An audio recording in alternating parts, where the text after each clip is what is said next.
तो इस वीडियो का टाइटल है why atheist are wrong about consciousness. तो अगर आप जनरल आर्ग्यूमेंट देखोगे एथिस्ट का, तो उनका एक ही आर्ग्यूमेंट रहता है कि जब उससे उनसे ये पूछा जाता है कि भाई कॉन्शियसनेस कहाँ से आ रही है, तो उसका उनके पास एक ही सिंपल एग्जांपल आंसर होता है कि जो कॉन्शियसनेस है, it is generating from your it is generating from your mind. और माइंड जो है अपने कॉम्प्लेक्स प्रोसेसेस से वो इस कॉन्शियसनेस को जनरेट करता है, इस अवेयरनेस को जनरेट करता है, इस सेंस को जनरेट करता है, द सेंस ऑफ आई। अब इसमें जो है एक प्रॉब्लम है।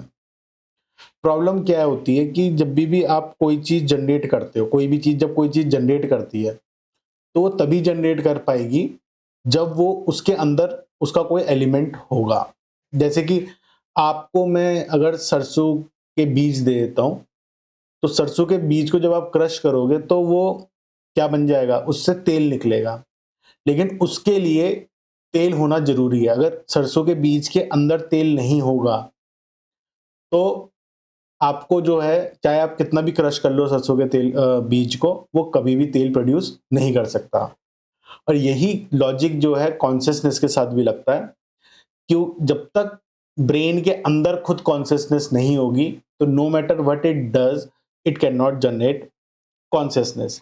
अब कॉन्शियसनेस को समझने का जो सबसे आसान तरीका है कि क्या कॉन्शियसनेस है, और अगर ब्रेन अगर कॉन्शियसनेस जनरेट कर भी रहा है, तो वो कैसे कर रहा है, और वो कहाँ छुपा हुआ है आपका कॉन्शियसनेस।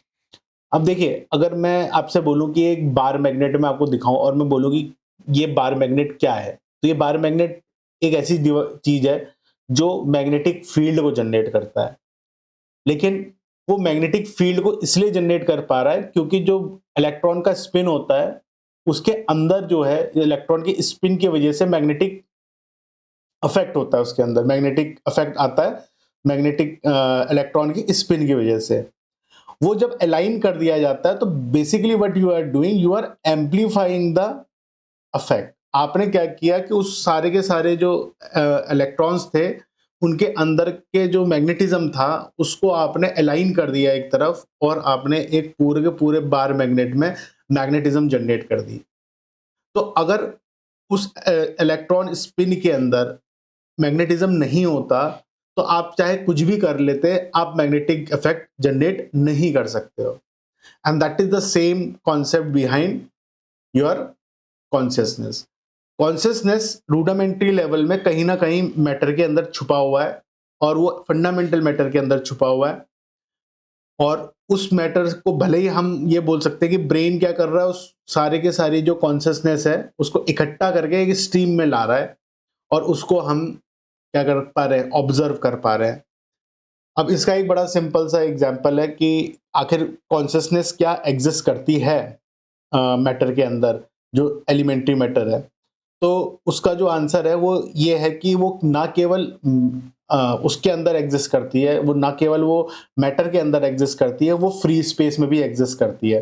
और उसको समझने के लिए बहुत सिंपल सा तरीका है कि भाई, पहली बात कि जब आप एक इलेक्ट्रॉन को या एक प्रोटॉन को अगर आप फ्री स्पेस में रखोगे, तो दो चीजें होंगी। एक तो electron will be aware that it has been put somewhere, जहां पर कोई और मैटर नहीं है, और जो फ्री जो स्पेस होगा उसको पता होगा कि वहां पर एक इलेक्ट्रॉन या एक प्रोटॉन बैठा हुआ है।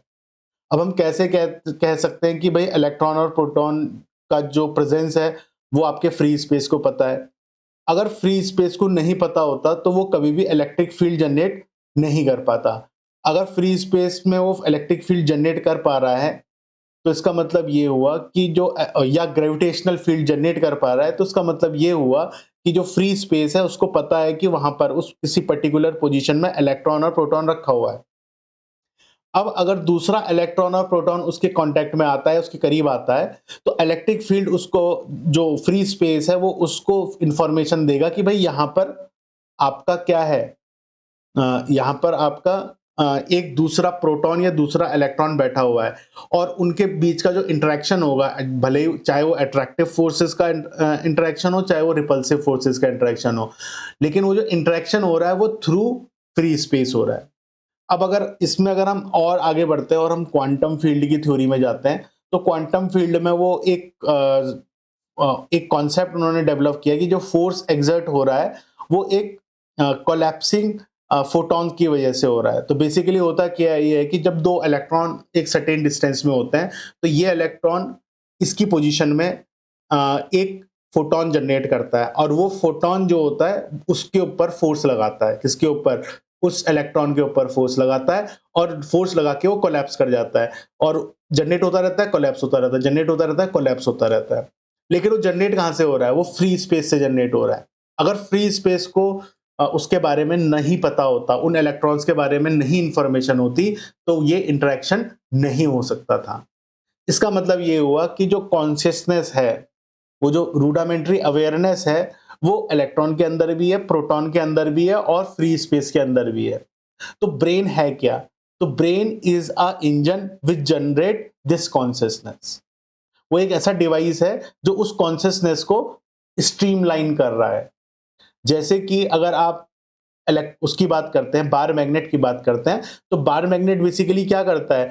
उन हर मॉलिक्यूल एटम के अंदर, जनरली वो एटम ही होते हैं, मॉलिक्यूल्स भी हो सकते हैं, तो उन एटम और मॉलिक्यूल्स के अंदर जो रूडामेंट्री मैग्नेटिक फील्ड है, उसको जब वो एक साथ अलाइन कर देता है, तो आपको वो बड़ा मैग्नेटिक फील्ड देखने को मिलता है, जिसमें आप अट्रैक्शन और रिपल्शन देखते हो।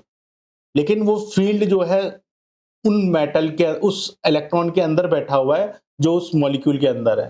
तो व्हाट आई मीन टू से कि जो ये आइडिया है कि कॉन्शियसनेस को ब्रेन जनरेट कर रहा है without consciousness existing with in the matter, ये एक गलत थ्योरी है और ये गलत अप्रोच है। और अगर आप इसको लॉजिकली भी देखो, तो इसमें लॉजिकली बहुत बड़ा फॉल्ट है और यही रीजन है कि इसके आगे आर्ग्यूमेंट नहीं मिल पाता, कर पाते वो लोग।